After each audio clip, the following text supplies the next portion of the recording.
So Mass EC's launched an embodied carbon challenge. And the point of this is really to get folks who have not yet gotten educated about how to do life cycle assessment up to speed and ready to do it. So we are actually paying for tools, year-long access to tools, both One-Click and Tally. We really want people to use those. So even if you are not going to apply for a potential prize, please, please, please apply to express interest to Built Environment Plus.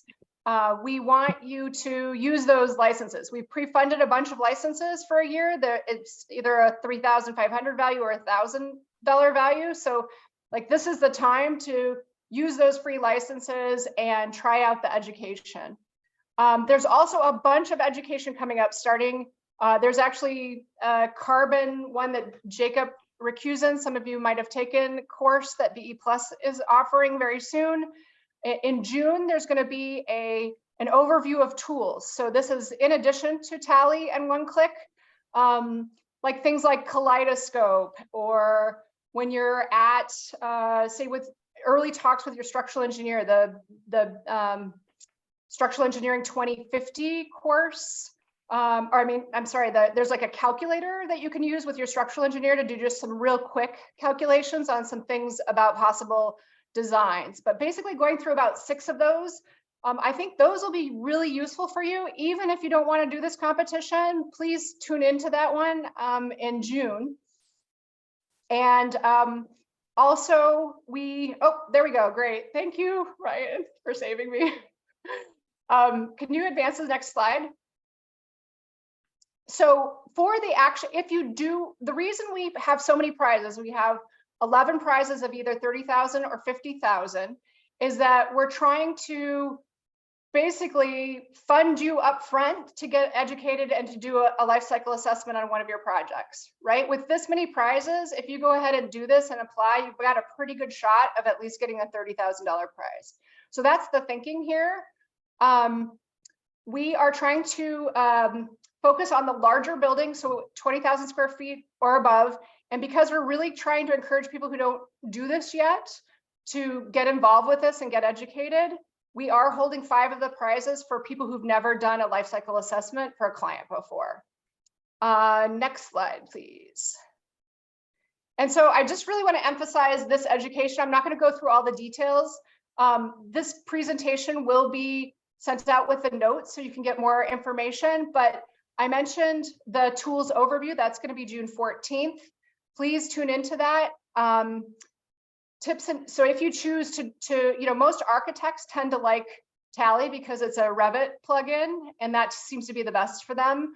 On the other hand, if you are, say, a passive house consultant or a sustainability consultant and you don't have Revit, usually it's the One-Click that's best. So we actually have sort of like deeper dives on those and really focused on how to not like get held up with a lot of the details. I think with both of these tools, people can get really in the weeds and spend a lot of time that's not necessarily useful. So those tips and tricks are meant to, help skip over that kind of stuff. And really, if you want to get access to those tools that I was talking about, what you need to do is go to Built Environment Plus's webpage on the Embodied Carbon Challenge and just go to this Express Interest button.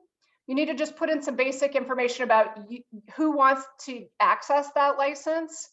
And you need to put in something that basically shows you are an architect that works, or a sustainability consultant that works in that space of larger buildings. So we ask for a project that you're working on that might be eligible. Don't worry, you don't have, this does not commit you to having to put in a submission. It does, you can switch which building you're working on. We just don't want to have to pay for every single family architect in the world to get these licenses for free. So we had to put something in there. So just don't be intimidated by that. We encourage you to do this express interest as soon as possible so we can get you on the mailing list for all these educational events. So I just wanted to open up. We'll drop the links in the chat for everybody too. Yeah. And so I just wanted to open up for a few minutes. If you have a quick question, there's a lot more detail about like what kinds of projects, who should be the lead applicant, The teams do decide sort of if you get a prize, like who gets that money. But I mean, the point of it is to really reduce the risk that you're spending a lot of time learning. So like, I'd hope you'd advocate for yourself. And just reach out to Built Environment Plus or to myself with any questions you have. But if we have time, Nicole, do we have time for a few questions? This is the only thing on the agenda this morning, so we have time. We have a little bit of time for questions. Yes. Oh my goodness, I didn't know. You were quicker than I thought we were going to be. The express interest form asks about client approval. What if you don't have approval yet? That is totally okay. Like I said, really the point, and maybe that we should be switching that. And honestly, if anything's confusing, and once you look through these slides, and maybe we should keep going through the slides then, we're open to changing anything. A lot of people have been confused at this point, and that is okay. So for the project that you might actually submit in a year, end of March of next year, to be eligible, we wanted it to be a project that you might actually be able to impact something on the design or materials associated with it. And so that is why you need to at least be at substantial construction, construction documentation by the time that you would be submitting an application for one of these prizes. And we also don't want it so far along that you can't affect anything. So that's what the project's completed part is like, we want you to at least have, not completion by June. You'd be able to do something on it. And it can be for either new construction or a major renovation. Okay, good. Next slide. Let's see. Basically anyone, I mean, we're really focused, we think that mostly this is going to be architects and sustainability consultants, but if an owner wants to go in and like direct the team, that is fine too. Okay, next slide. I mean, I think, so if you are working on more than one project, only one lead applicant can get a prize. So what I would recommend is you not be the lead applicant on 2 different projects, right? Because you're competing against yourself. But it's okay if you are, say, you're an architect and you're working on 2 and you're putting together 2 LCAs. It could be the sustainability consultant that's the lead on the other one. And because we want people to actually get educated, we are asking that whoever is the lead applicant send somebody to at least 3 of the trainings that are offered. Doesn't have to be the same person, but somebody from that firm, that's the point, is to get them up to speed when they haven't necessarily had that background before. Next slide. And the way we're judging this is about replicability and cost effectiveness, reduction in embodied carbon. So that's actually looking at a life cycle analysis compared to a baseline. And there are some definitions around what should be in the baseline and what shouldn't be. And we are hiring a third-party consultant who's going to be looking over all the life cycle analyses for the judging teams.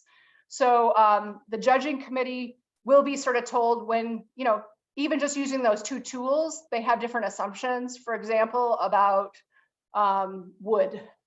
And so there is, it's not always apples to apples to compare. And so that's why we have a third-party consultant, is to sort of, especially at those break points, right? There's going to be 2 $50,000 prizes, one for a new construction and one for a major renovation. So like, who's at the top? That's really important, right? To be able to distinguish between LCAs that might not have the exact same assumptions, and then who doesn't get a prize, of the other 9 $30,000 prizes. That's the cutoff point. That's where it's also important. Between that, it doesn't really matter, right? Ranking, it just sort of matters whether you get a prize or not. Next slide. Oh, and innovativeness. So innovativeness, like an LCA doesn't capture everything you might have done. If you've done a lot of stuff in design, it might be hard to include some of those savings and your process for how you used it throughout the design process. So like in the innovation write-up, we're like asking for what you do in your process, what was different, and maybe it's products too, but I think it's, we really in the application are inviting about your innovativeness in your process that other people might be able to learn from. Next slide. And you don't have to pay anything to submit. We deal with getting the posters and everything produced. You have to put in basically a life cycle analysis. And there's a template that Carbon Leadership Forum has, a reporting template for the baseline and proposed, so that we can start building up Carbon Leadership Forum Nationals, database of projects as well. And the digital poster will produce those, so you don't have to worry about getting it produced or anything. We will be having a big awards event, hopefully a month or two after the applications are due. So next year around this time.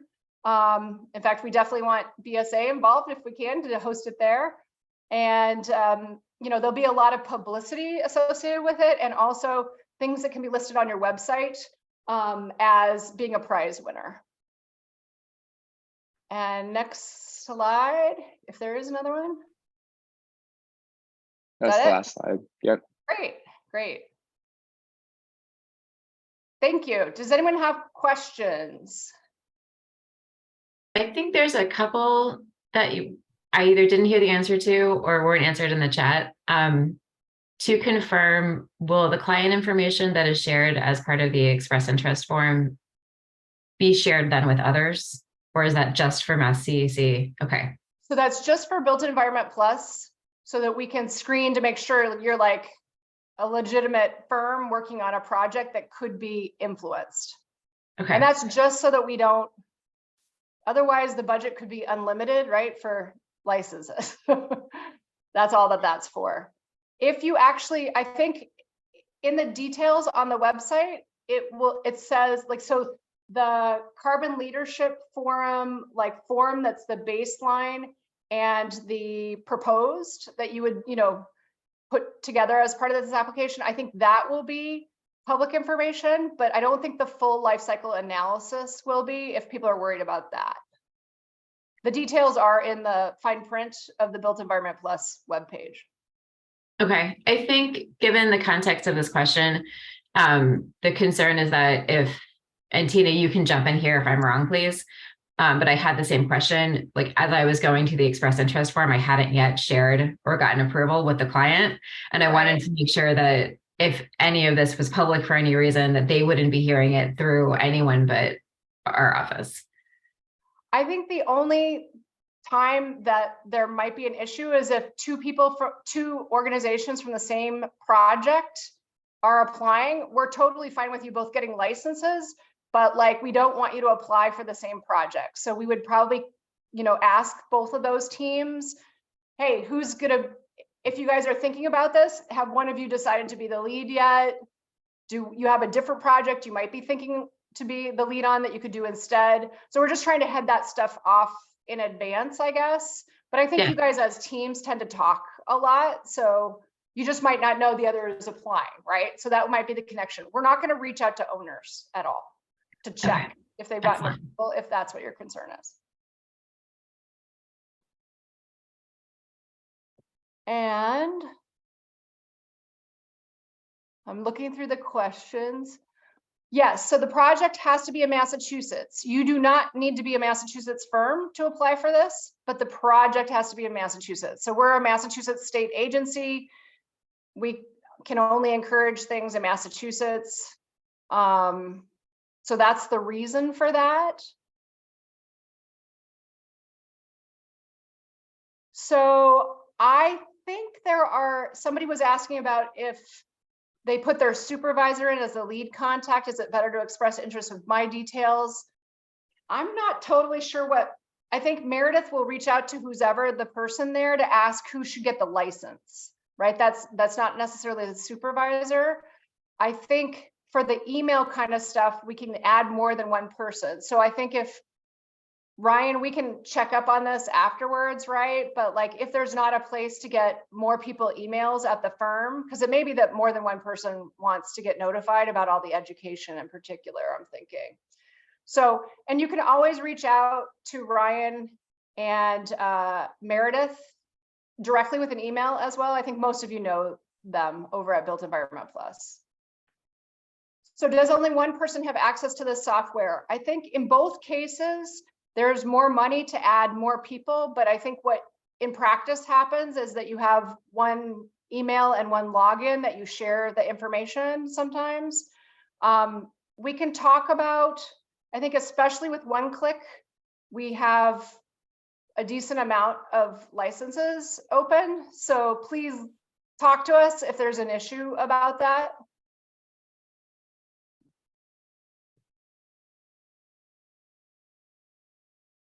So are the courses on the BE website for June and July the only courses? So Built Environment Plus also has the Express program, which Allison's going to talk about. I think there's going to be a lot of other content through the Express program, which all firms under 100 employees can sign up for. It's just a matter of doing that enough in time that so you can get through the approval process with Commonwealth Corp. So I do think there'll be more. All of these will be recorded. And so if you're not able to join live and you need to get those 3 listened to as part of your submission, you can replay and there will be a quiz at the end of each one. So we can just make sure somebody's listened in. That may not be true with the Express courses, but it will be true for all the free offerings that Built Environment Plus is doing.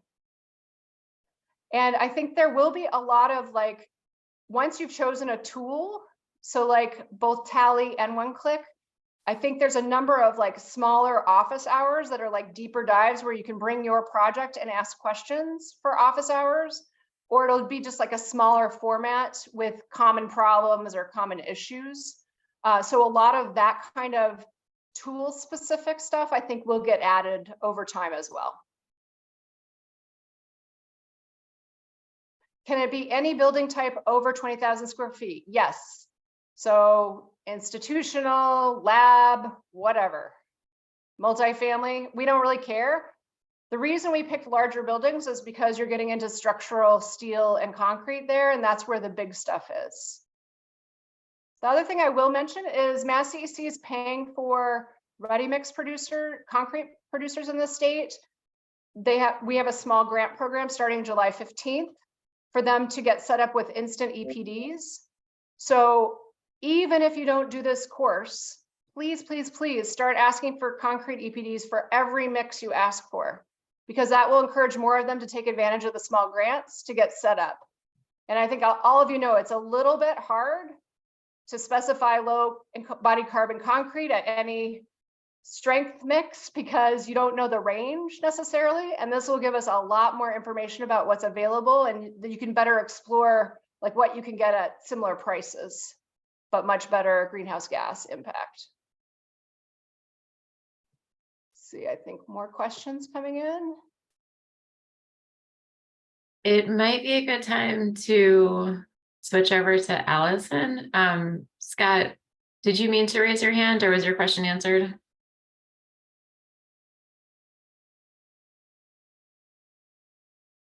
All right, let's switch over to Allison and maybe talk about more information on the Express courses. Great, thanks. Let me find my screen. Okay, you should see, yep, I see it now. You should see a list of training. So I just wanted to briefly explain, oops, my Zoom link, of course, is right in the middle of my screen there. So I'm the education director at Built Environment Plus. I know many of you, but not all of you. And I just wanted to add to what Beverly talked about with the Embodied Carbon Challenge. And to answer a few questions or follow up on a few questions she did answer is that, yes, there will be additional trainings. And I'll explain what's on the screen in a minute, but these are a list of existing and new trainings. We are looking to schedule the second half of the year and running into 2024 as well.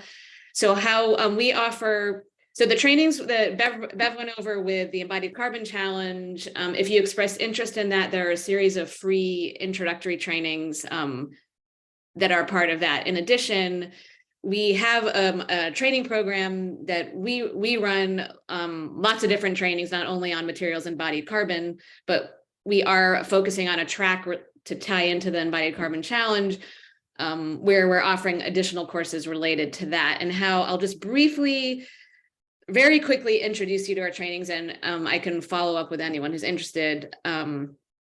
We offer public trainings and private trainings. I'll focus on the public trainings, which are grant funded, like Bev really mentioned, through, it's called the, it's through the Commonwealth Corp. It's the Massachusetts Workforce Training Fund Express program. And what that means is we are able to offer courses through that program. We're approved to offer courses through that program. So we get our public trainings approved. Any company, anyone can take our trainings, I'll start with. You don't, inside and outside of Massachusetts. If you are a Massachusetts employee, you can get funding for our trainings through the Express program. And how that works is if anyone, 100 employees or less, actually, if you work at a company that has 100 Massachusetts employees or less, you get reimbursed 100% for our trainings. If it's over 100 employees, you get reimbursed for 50%. And then if you just don't want to deal with the grant program, you don't have to. You can just sign up for our trainings without the funding. And I will say we can send you additional information if you're interested. I put this up before I go into detail. On the right, on the bottom of my slide is a link to a training interest form. And if you're interested in learning anything else from us, you can go on there and fill out the form, and that goes to Gwyn and I. Gwyn is also on the call, and we can answer any additional questions. But the Express program, it's a very simple application. I won't go over that right now, but it's very easy. It's very simple. The only requirement is that you apply. You can do one course at a time. You can do one person at a time. You can do 10 people in your company if they want to take a training. The requirement is that the grant application needs to be filled in 21 days before any course start date. So that's the key thing to know. And then really why I'm on today is that I did want to let you know about materials and embodied carbon education related to the Embodied Carbon Challenge. So on the screen is a list of courses we are hoping to schedule, and some new courses I'm hoping to add, like I said, starting the second half of the year into 2024. So the top part, the existing BE Plus trainings, and we have healthy materials trainings, buildings and carbon training. We have a tally life cycle assessment training, and a general training on life cycle assessment related to environmental product declarations. I am planning to schedule all those. And then there are some new trainings we're hoping to add. The first chunk of them, we're already in conversations with instructors. So there's we're hoping to add a one-click course to follow up on the introductory one-click course in the Embodied Carbon Challenge. We had a conversation with Jacob Rakusin about potentially teaching a course on the BEAM estimator, which is another embodied carbon tool used for, looking at individual materials or early analysis. And then a whole slew of other things. I added to the bottom potential courses, also the CARE tool, and potentially some kind of training on, CLF and the AIA embodied carbon toolkit. I'm just throwing those out as ideas. So part of today is really knowing, in addition to, what we're doing with the Embodied Carbon Challenge, are there courses that you guys would be interested in taking? And also, we're always looking for new instructors. So if there's a course that one of you on the call is teaching related to any of this, I'd be happy to talk to you and see if it's something we want to add to our curriculum. So we can provide that as well. So that's sort of a very high level summary. I just wanted to let you know what's going on. The training interest form is a great place to get in touch with us about any of these things. And then I just have my email up here as well. And that is a very high level summary. I didn't know how much time I had and just wanted to throw all these ideas out there. And I'd love to collaborate with you guys on all of these things, honestly. And then I guess I had one other quick thing I'll just let you know about. We have a Building Tech Forum event in June where we are, some of the folks we work with, what it is this event where there's a series of quick 30 or 45-minute presentations on a whole bunch of new technologies. The reason I mentioned that is that there are some people focused on embodied carbon that are going to be presenting there. So I just wanted to let you know about that to cover all the bases of embodied carbon education that are available. But what I really wanted to talk to you about is the trainings we have, as far as if folks are interested and if you are teaching courses or would like to talk to us about potentially teaching a course. So that is what I had. I'm happy to answer questions. I know I've kind of thrown a bunch of information all at once out here. But that's what I have for today.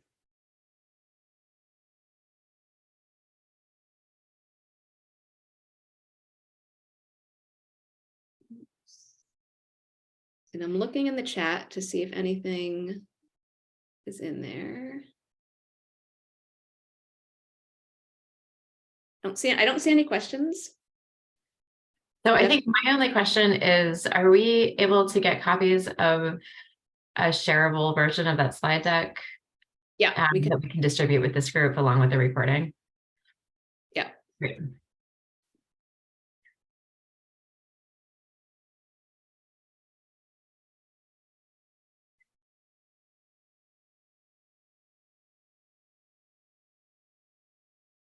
So if there's no additional questions, oh, nice one. Yeah, training on biogenic carbon accounting. That's a good question. And I did actually have, I see I can't teach that either. So, but we had a conversation with Jacob Rakusin that came up yesterday, to be honest. So I don't know, but that has been floating around also in conversations. So I will make a note of that. And if you know anyone, let me know. I think that will be tied into some of the LCA classes, not only on that one topic, but it's definitely come up in conversations. I'm just curious if anyone's really excited about any one of those listed.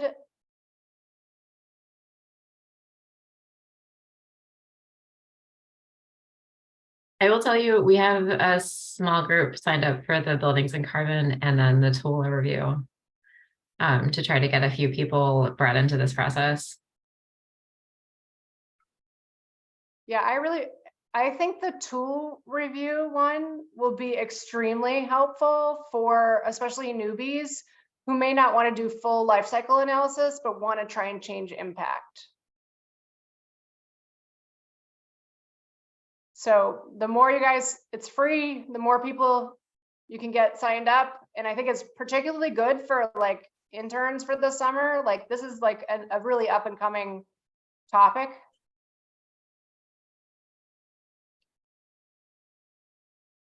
And I do know some of you on this call, your companies are enrolled in our trainings and taking advantage of the grants. So it's a really easy way. We just want to let people know because there's free money in Massachusetts for training. So in addition to the trainings in the challenge, I am working with some of you already, and your staff are taking some of our trainings. So we really appreciate that. And there's a lot out there to do. Yeah, it's great to see interest in one click. I've heard a lot of people really like it. You know, that's more of a European based one. So like we always have to be careful about comparing assumptions, but I think it's easy to use is what I've heard. And I think it is great. I really see a lot of interest in building science firms getting more into this. So it's not just always on the architect. I think there's pluses and minuses for both of those groups impacting design, right? But especially if a sustainability consultant is doing lead paperwork, there's obviously those points in lead that can be useful. Contractor trainings, interesting. Not that I know of. Although I think a lot of the like stuff on materials would be very relevant right, Allison? Like, and I think even like the building tech forum, if folks want to learn about materials. Yep, and we do have some contractors in our regular trainings, and I know the beam estimator in particular, that one is. I was talking, like I mentioned, we were talking to Jacob Rakusin, who teaches that. He teaches our buildings and carbon course also. We definitely see more contractors in his trainings, and the beam tool is made to look at like one material at a time also. So he mentioned he does see more contractors using that tool. So I'm hoping that some of our trainings will be geared more toward contractors, and that if you have ideas, Michael, also of trainings that your company would like to take, let me know, and we can, if we have interest, we schedule trainings. The public trainings we schedule are based on interest, I should also say. So if you had like, if anyone has people interested in courses, that's the advantage of this training interest form, is that once we see enough interest in a specific topic, we keep your contact info, we schedule the course around people who are interested in it. So if any of these are particularly interested in, or other things, and want to gear them more toward the discipline of your company, we can work with you to do that. But I do see we see contractors, engineers, architects, a variety of disciplines in our trainings. Yeah, I think Beam in particular is great for design build firms, like on the smaller residential side. Yep.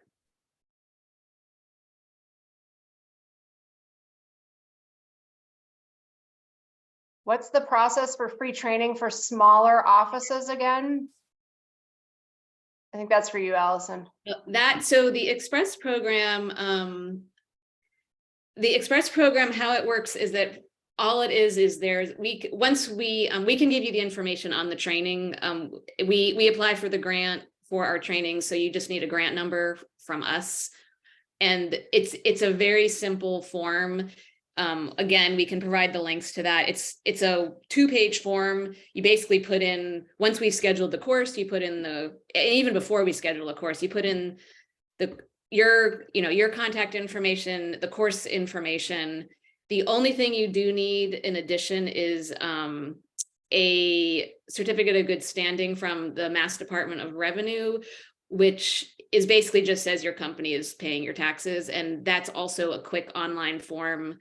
So you need to get that online form from you need to get the certificate of good standing from the Mass Department of Revenue, which is all done online in a couple days. They just send it back to you. Then you go onto the grant website, you fill in a 2-page form that takes all of like 10 minutes. And then they get back to you usually in a couple days with grant approval. How it works is that you pay for the course up front. Once you've attended it, you use the receipt from Built Environment Plus, and you get reimbursed. It's a very straightforward and simple. And I know like Nicole, who's on here from Ingenuity, and Util, a couple companies on the call have done that. I don't know if you want to add anything else, Nicole, on the process, or does that sound, it's pretty simple.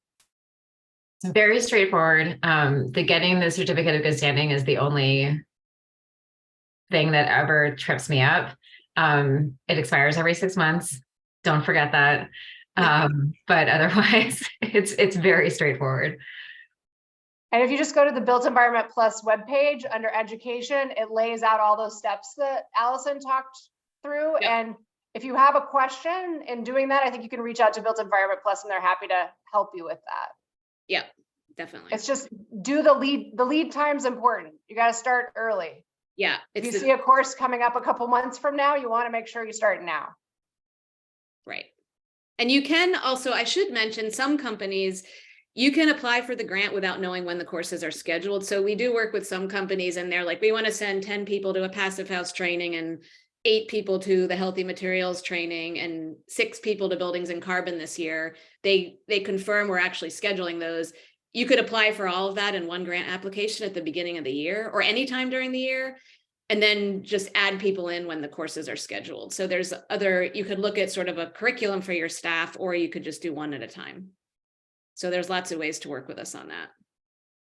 Yeah, and you want to make sure your HR people know about this. Like, this is an awesome retention and training thing. Like every firm should be using this program. Yeah, it's really quite amazing. There's funding out there for training, which is great.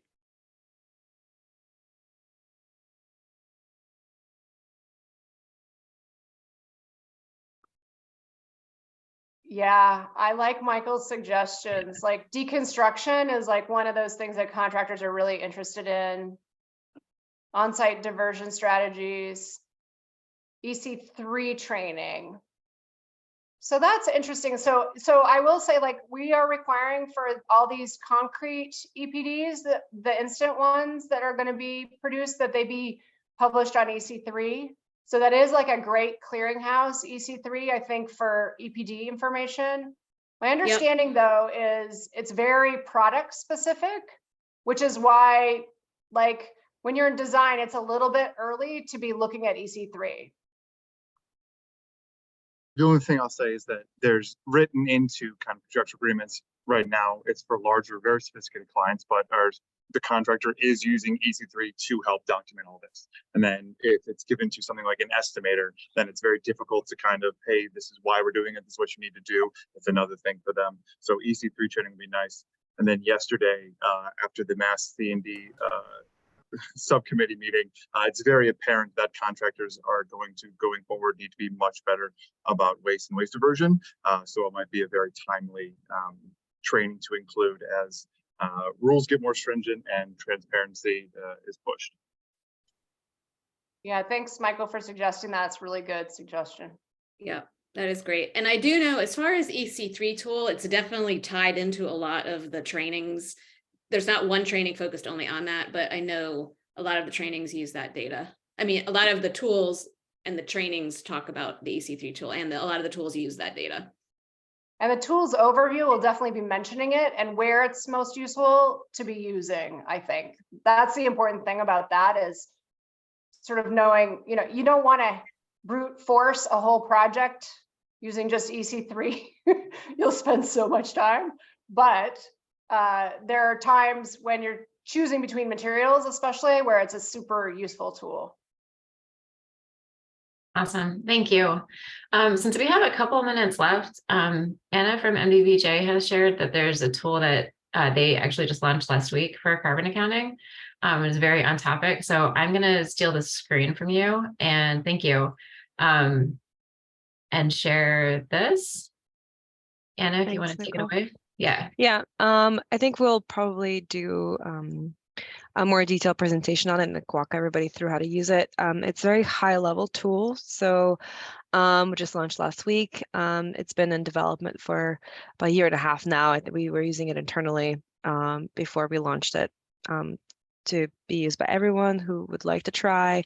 And obviously, I believe there's a way to provide feedback on it as well to our development team. So if you do try it, please, feedback is welcome. But the idea is that it kind of all it takes is you need a location for a project, square footage, and program breakdown. I think right now I probably will ask you to create an account and log in, and then you can kind of, each project is, you can create and save multiple projects under your account. And with kind of that base information, it will walk you through the operational count, carbon estimation, embodied carbon, and then transportation carbon related to your project. And then it will kind of provide high-level recommendations of the strategies that will have highest impact on reducing your overall carbon footprint for the project. So very useful in like early planning stages, I would say. Probably schematic design is the best time to implement this. As you're working through it, you can adjust, you can kind of play with parameters related to massing with this one. It's yeah, so basically you can test whether adding a floor is going to have any impact, or like removing a floor, or maybe reducing underground levels as well. So you can kind of play with it and make some high-level decisions early on. yeah, so thanks everyone, but we'll give it a try. Happy to, I can provide my email address as well for if you wanted to reach out and if you have questions about it. But I think Nicole was mentioning maybe we will do a more in-depth presentation about it next time. Some point in the future. Yeah. Yeah. Do you want to drop that link into the chat? Yeah, for let all? me drop it for everybody. And my contact. And since there will be a follow-up email about the presentation today, I can include that link if you'd like as part of Yeah. that as well. That'd be great. Thank you.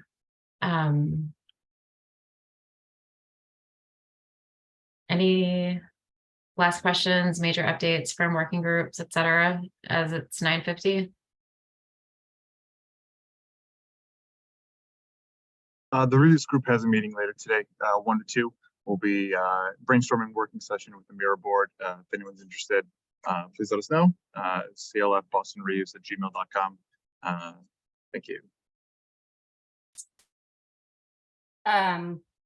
I don't know if you covered this, Nicole, because I jumped in later, but the Jam Park GC low concrete conversation is next week. And I think there's still room for, there definitely is still room for GC. So if you're a GC on this call and are interested, please reach out to me and Nicole. Or if you know someone, contact us and we can send over the email to that person.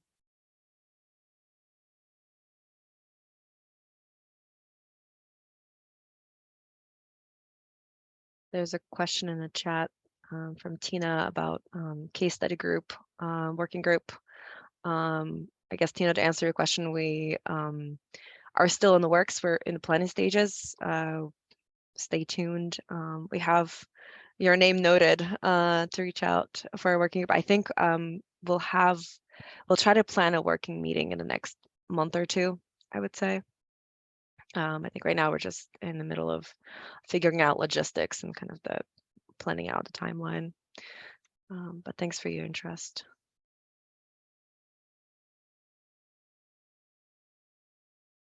And Ryan, do you want to put your last pitch in? Yeah, sure. So Built Environment Plus is supporting the targeted internship program through Mass CEC. So with the goal of diversifying the clean energy workforce. So we have funding reserved for 60 students. I think we have about 20 spaces left. And we've been recruiting architecture and engineering students. So happy to send a curated batch of resumes to anybody still looking for an intern. They're reimbursed for $18 an hour for up to 480 hours, so about 12 weeks of full-time work. Happy to give more info on that and talk a little bit more about process. Yeah, Kristen has a cool success story from last year's program. Just hired an intern on full-time. So a great cool to hear that. Yay. Yeah, that's And awesome. he is the only person where we've hired from the new graduate. So the only person at that level that we've hired for the summer or moving forward. So it was great. He made a great impression. I had a follow-up question, Ryan. Is there more info or is it too late for firms to apply to host somebody or? Definitely not too late.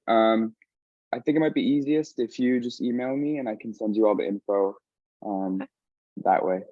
Awesome, thank you. Yeah, of course. It's a little late to recruit new interns, I think, that fit, but there's a bunch of resumes and I think Ryan can curate based on what your needs are, which ones, so you don't have to look at all of them. Great, thank you, Beverly. Yeah, definitely. And you get to interview them and choose them. If you don't, you know, if it's not a good fit, you don't need to hire anyone from that pool.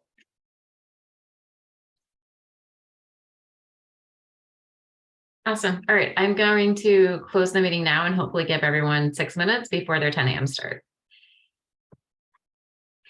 All right. Thanks all.